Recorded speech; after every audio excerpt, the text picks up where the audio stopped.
All right. So we have this question here. It says the Washington Post article from 2009 reported that support for a government-run healthcare plan to compete with private insurers has rebounded from its summertime lows and wins clear majority support from the public. Clear majority support. That means more than 50%. More specifically, the article says 7 in 10 Democrats back the plan, while almost 9 in 10 Republicans oppose it. Independents divide 52% against, 42% in favor. There were 819 Democrats, 566 Republicans, and 783 independents surveyed. Political pundit on TV claims that the majority of independents oppose the healthcare. A majority, again, means more than 50%. Okay? So he's claiming that something is more than 50%. So that's what he's trying to show. The only one here that shows something is more than 50% is the middle one. So your null always has to be equal to. So notice all these H sub zeros are equals. So this is going to be our hypotheses, the null and the alternative. He's claiming it's more than 50. We're saying it's equal to 50. We can't claim it's less than 50. We can only claim it's equal to something. So I'm going to put my information into my calculator. This is a proportion. Okay. So I'm going to go to stats, tests, one prop z-test. We're talking about a proportion here, 50%. So the null proportion is 50%.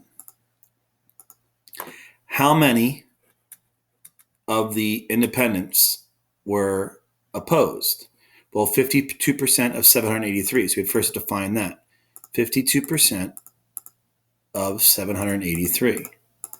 So there was 407 independents opposed. So when I go back to stat, one prop z-test, my x value is 407 out of 783.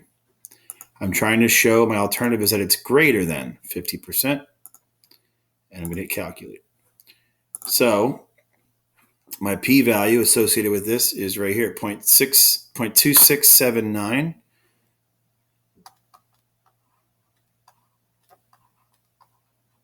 Now we're going to compare p to alpha. And it doesn't tell us what alpha is, so we just assume alpha is 0.05.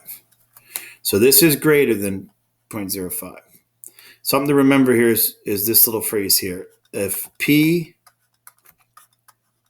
is low, in this case lower than alpha, reject HO. If p is low, reject HO, but p is high here, so we fail to reject. We cannot reject the null. So since p is greater than or equal to alpha, so it's not this, it's got to be one of these three, we fail. We cannot accept anything. We just do not have enough evidence to reject the null. You never accept anything. You just either reject or fail to reject. Okay? So the meaning of this conclusion is we do not have enough evidence to reject the null, so the data does not provide strong evidence to support the claim. This was his claim. We do not have enough evidence to show that. So there's our answer there. And would you expect the confidence interval for the proportion of independents who oppose the public option plan to include 0.5? Well, we could just do that. We could just find the confidence interval. So we'll go to stat, tests, one prop z interval. It was 407, and we said what did they want? It doesn't matter. I guess we'll just do 90%.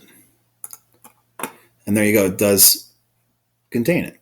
So you can just say, yes. Explain. Don't worry about it.